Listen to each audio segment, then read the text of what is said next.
Hello you guys, and welcome to Mr. and Mrs. Social Studies.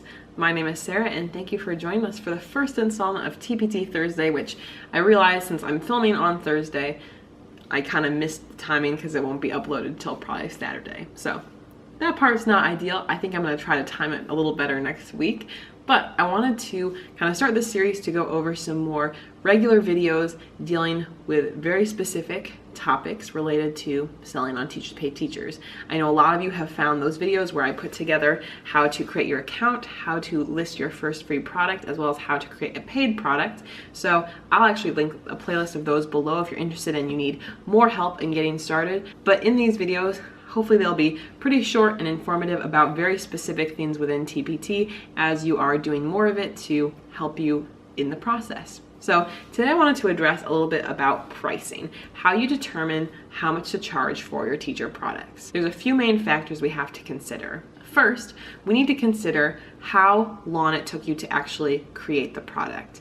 I think that in general, if it's something that takes a lot longer, then you'd probably want to price it higher because you imagine, well, if a teacher is purchasing this product from me, whether it's a lesson plan, project, anything really, if they're purchasing it from me, I'm saving them a lot of time. It's basically an exchange between money and time. So paying a couple dollars for a resource and then being able to not have to spend a couple hours or more creating it yourself is very nice. So with that in mind, think about how long it took you. If it's not something that took that long or that much time, maybe price it on the lower end, and then likewise, if it's something that took a really long time, then maybe price it higher. Another thing to consider would be how many days of class time or how much class time it takes up. So for me, I've got some one-day related activities that are priced much cheaper than a activity that might take a full week, or maybe it's an activity that can be used year-round. So think about how much it would actually be used. For a teacher who's purchasing something, assuming that it's something that meets their standards and will bring value to their classroom, if it's a longer activity such as a week, a teacher would expect to spend more on that than for a 1 or 2 day activity. Another factor to consider is where your store is at. If you're someone who is a more established seller and you already have somewhat of a following there of other teachers who are interested and want to be notified when you post a new product, in those cases you might be able to start pricing it a little bit higher. I know for me, kind of my approach is I do start it a bit on the lower end, and then as I get more sales of that item as well as some positive reviews, I do sometimes up the price a little bit. So currently, when we take a look at our store, our first day activities for social studies are still one of our top selling products. When I first uploaded these, it was definitely a much less nice format. It was, I was just using Microsoft Word in that day instead of PowerPoint, and it wasn't as ideal of a file.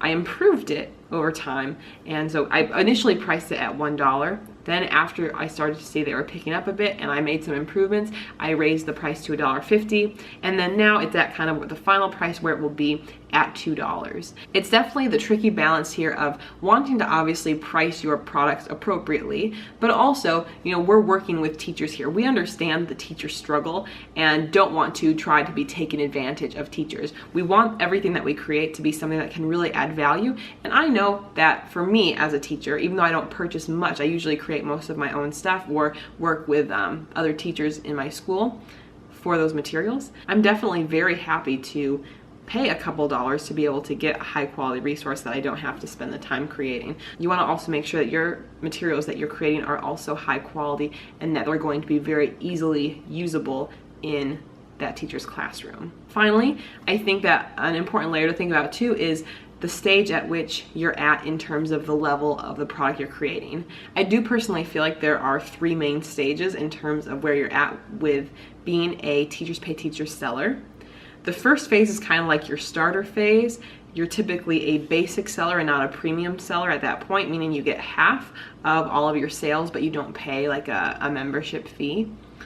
And you kind of just upload stuff that you have just to get it up there. And I think that's important. There's definitely importance to phase 1. Get yourself established, start getting some sales. At some point then you decide to make the switch to kind of like level 2. And I'm just making these up. There's nowhere where it officially says this, but this is kind of my approach on it.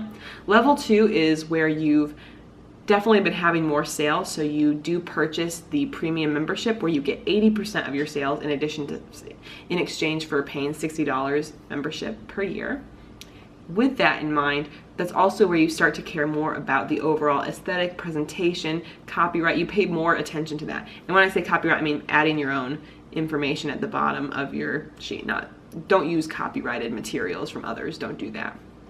But that's definitely kind of where you're taking it more seriously and you're starting to see more sales come in. That's definitely the phase where Jake and I are at right now. And this year has been a very successful year so far for it. And I am trying to upload products more regularly. So that's stage 2. And then I feel like stage 3, which I'm not at, but I think stage 3 is you have a really well-established, high-quality library of products that's available, and you're focused more on the marketing efforts to get your products out there to more people and more teachers.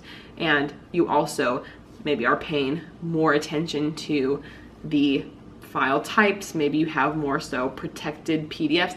I'm not quite yet at that level of having everything super protected. It's definitely a place that I should get to, but I'm honestly not there yet. I'm still trying to create products, but also make sure they're in a very high quality fashion that matches the other materials in our store. So someone knows when they purchase a product, a lesson, a project from Mr. and Mrs. Social Studies that it's going to be of similar quality and of high quality, not having to worry about any details, very clear directions, everything. So that's always something that I'm shooting for with uploading these products.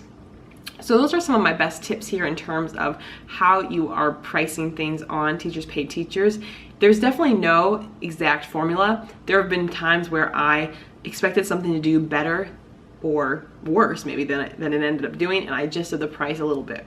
There have definitely been times where I feel like I might have priced an item too high and no one bought it. And then after I lowered the price, I did see that I started to get more sales. And then over time, as a product gains reviews and more people are buying it, then it also gets bumped higher into the search traffic within Teachers Pay Teachers. And from that perspective, then you're able to get more sales that way.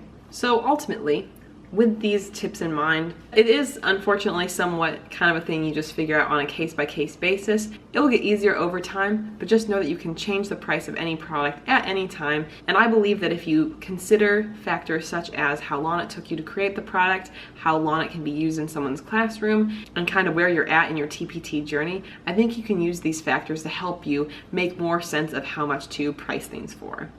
Of course, if you have any questions related to pricing on TPT, please leave those in the comments below. I'll respond to any of those questions. If you'd like to check out my Teachers Pay Teachers playlist, you can actually do so right here. And if you haven't yet subscribed to the channel and you want to be notified when I post these Teachers Pay Teachers videos once per week, you can actually subscribe right up here. And I look forward to seeing you in the next one. Bye!